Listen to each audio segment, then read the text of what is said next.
साहब, बंद करने का टाइम हो गया है।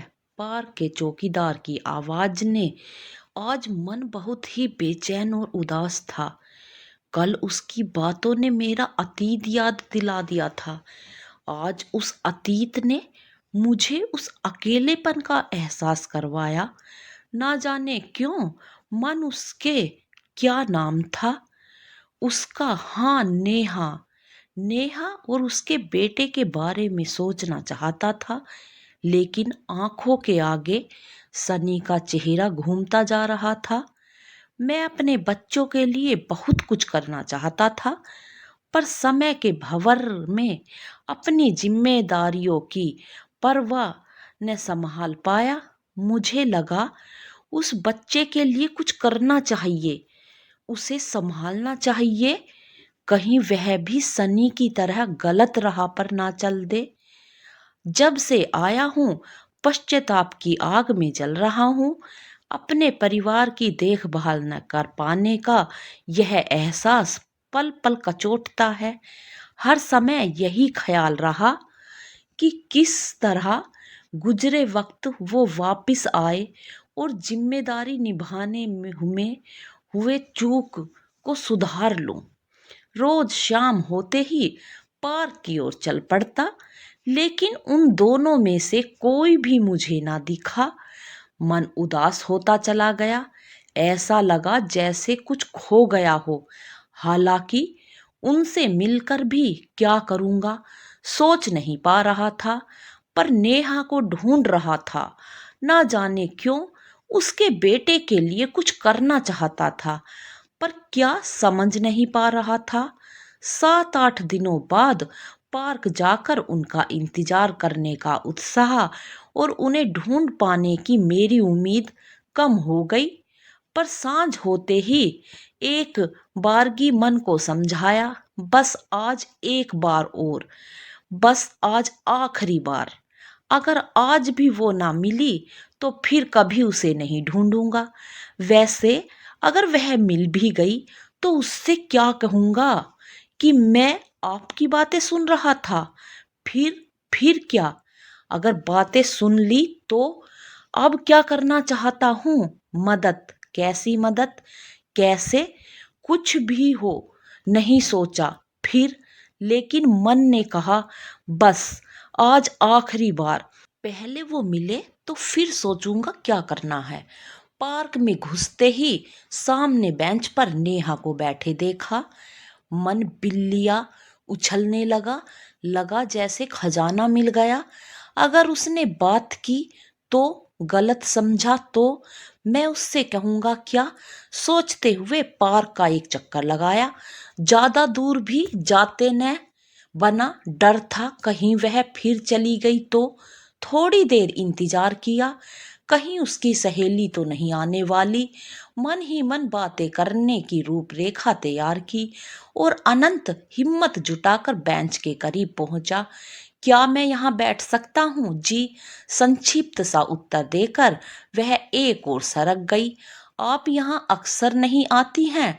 सवाल थोड़ा अटपटा था, यही पूछ लिया। जी बहुत कम। उसके जवाब में निर्लिप्तता थी। अब तक वह मुझे पहचान नहीं पाई थी। कुछ देर खामोश रहकर एक बारगी विचार किया। महसूस हुआ वो ज्यादा देर रुकेगी नहीं। जो कहना है जल्दी कहना होगा या फिर कभी नहीं।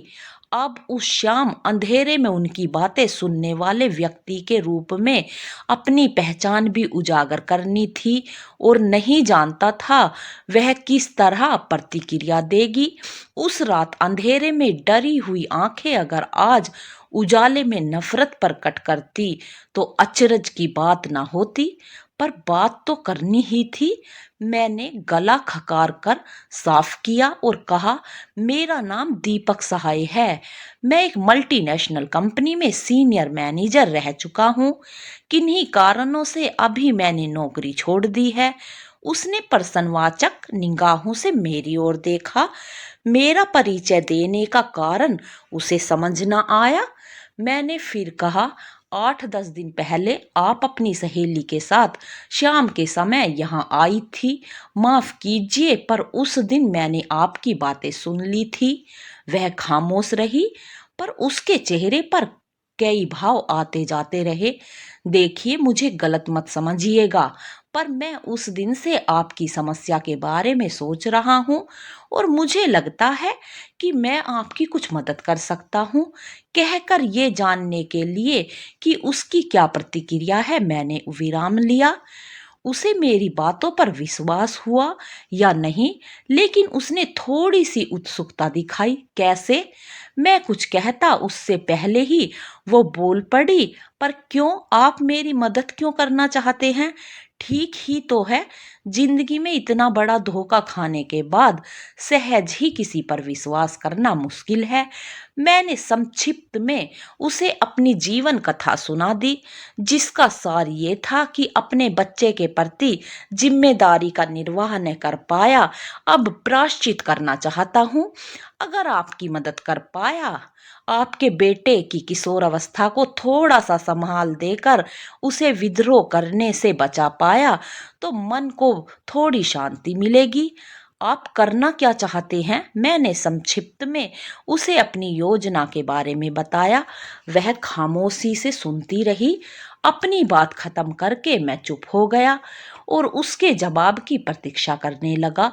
काफी देर खामोश रहने के बाद उसने कहा, मैं नहीं जानती आपको योजना कितनी कारगर होगी, पर ऐसा भी लगता है कि अभी सामने जो समस्या है उसका कुछ समाधान तो है, परंतु डरती हूँ कि समस्या एक समाधान के परिणाम स्वरूप दूसरी समस्या न उत्पन्न हो जाए। फिर कुछ देर ठहर कर बोली, पता नहीं मैं क्यों आप पर भरोसा कर रही हूँ, पर फिर भी मुझे सोचने के लिए थोड़ा समय चाहिए। जी जरूर, आप इत्मीनान से। परंतु डरती हूँ कि एक समस्या के समाधान के परिणाम स्वरूप दूसरी समस्या न उत्पन्न हो जाए। फिर कुछ देर ठहर कर बोली, पता नहीं मैं क्यों आप पर भरोसा कर रही हूँ, पर फिर भी मुझे सोचने के लिए थोड़ा समय चाहिए। जी जरूर, आप इत्मीनान से इस पर विचार करिए, अंतिम फैसला आपका ही होगा। कहते हुए मैंने जेब से अपना कार्ड निकालकर उसे दिया। अगर आपको उचित लगे तो इस नंबर पर मुझसे बात कीजिए। उसने घड़ी देखी। ओहो, बहुत देर हो गई है, अब मुझे चलना चाहिए। कार्ड पर्स में रखकर वह खड़ी हो गई। जी नमस्ते, और वह तेज कदमों से पार्क के बाहर चली गई। मैं वहीं बैठा रहा। मन में असीम शांति थी। अपनी बात कह पाने का सुकून था। उसका उत्तर हाँ होगा या नहीं, मैं नहीं जानता था, पर मन को हाँ की उम्मीद थी। फोन की घंटी बजी तो लगा नेहा का ही फोन है। हेलो मिस्टर साहेब, मैं कपूर बोल रहा हूँ। कल कोर्ट में सुनवाई है, आपसे कुछ पॉइंट डिस्कस करने हैं। आप आज मिल सकते हैं? जी शाम को 7 बजे। ठीक। फोन रखकर मैं निढाल सोफे पर पसर गया। सनी मेरा बेटा, मेरी आंखें भर आई। उम्र बढ़ने के साथ साथ सनी की निरकुशता बढ़ने लगी। हाथों में पैसा और बिना किसी रोक टोक के वह गलत संगत में पड़ गया। रात देर तक पार्टी, पीना, डिस्को, पब, लड़कियों, हीरोइन, इस चकाचौंध में पढ़ाई लिखाई बर्बाद हो गई। कई बार उसकी बदतमीजी और अनुशासनहीनता के लिए गीता को स्कूल बुलवाया गया। गीता ने समझाने का, उसके आंसुओं का उस पर कोई असर नहीं पड़ा। आखिर 12वीं में उसे स्कूल आने से मना कर दिया। बड़ी मुश्किल से सिर्फ परीक्षा देने की अनुमति मिली। वह उसके जीवन का पहला झटका था। उस दिन गीता फोन पर फूट फूट कर रोई थी। वह उसके सामने भी रोई और गिड़गिड़ाई। तब उसने 12वीं पास करने का आश्वासन दिया, परंतु अपनी आदतों को बदलना और खुद पर नियंत्रण रखना उसके लिए आसान नहीं था। जैसे तैसे उसने परीक्षा दी और तृतीय श्रेणी से पास हो गया, पर अब आगे भविष्य अंधकारमय था। किसी अच्छे कॉलेज में एडमिशन मिलना नामुमकिन था। भविष्य की कोई योजना नहीं थी। वह लक्ष्य विहीन दोस्तों की झूठी तारीफों से खुद को बहलाता रहा, भटकाता रहा। और एक दिन बेख्याली में उसने एक व्यक्ति को बाइक से जोरदार टक्कर मारी। वह व्यक्ति फुटपाथ से टकराया और मर गया हक्का बक्का। वह उठ भी नहीं पाया और फिर उसने खुद को हवालात में पाया। बदहवास गीता ने मुझे फ़ोन किया। मैं मीटिंग में व्यस्त था, इसीलिए फ़ोन नहीं उठा पाया। बार बार फ़ोन आने पर झुंझला गया और फ़ोन उठाते ही गीता पर चिल्ला पड़ा। मेरे इस तरह चिल्लाने झंझलाने से गीता को राहत का फैसला भी टूट गया। रोते हुए उसने जो बताया उसे सुनकर पैर के नीचे से जमीन खिसक गई। दूसरे दिन हमारा एक प्राइवेट मार्केट में आने वाला था, इसीलिए तुरंत वापस नहीं कर सकता था। वहीं से अपने कुछ मित्रों को फोन करके गीता की मदद करने और वकील का इंतजाम करने का आग्रह किया। 15 दिनों बाद जब मैं वापस आया, गीता लस्त हो चुकी थी। ऐसे लगा इन 15 दिनों में उसने उम्र के 15 वर्ष पार कर लिए हों। सनी घर पर ही था, पर मुझसे आंखें नहीं मिला पाया। आंख तो मैं भी नहीं मिला पाया उससे। उसकी इस हालत के लिए मैं ही जिम्मेदार था। मैंने ही उम्र के उस दौर में, जब उसे मेरी सबसे ज्यादा जरूरत थी, उसे अकेला छोड़ दिया, उसके पंखों को मजबूत किए बिना। अब वह भी इस बात को समझ रहा था। उसके मन में मेरे प्रति एक तृष्णा थी जो उसकी आंखों में से उतर जाती थी। मैं भी उसके सामने बहुत असहज महसूस करता था। 8 दिन में घर पर रहा, पर हमारी बात नहीं हुई। चाह कर भी वह उससे उसके भविष्य के आगे की पढ़ाई और प्लानिंग के बारे में कोई बात नहीं कर पाया। उसके दोस्तों ने उससे किनारा कर लिया था। वह अपने कमरे में अकेला बैठा रहता। गीता तो बोरा सी गई। बेटे की हालत उससे देखी न जाती। मैं कितने दिन रुक पाता। वैसे भी ये अचानक ही ली थी छुट्टी मैंने। मेरा रुकना मुश्किल था। इस बीच मैंने सनी को आगे कोई कोर्स करने की सलाह दी। वह चुपचाप सुनता रहा। सोना भी चुप ही रही। घर का माहौल बहुत बेझिल हो गया।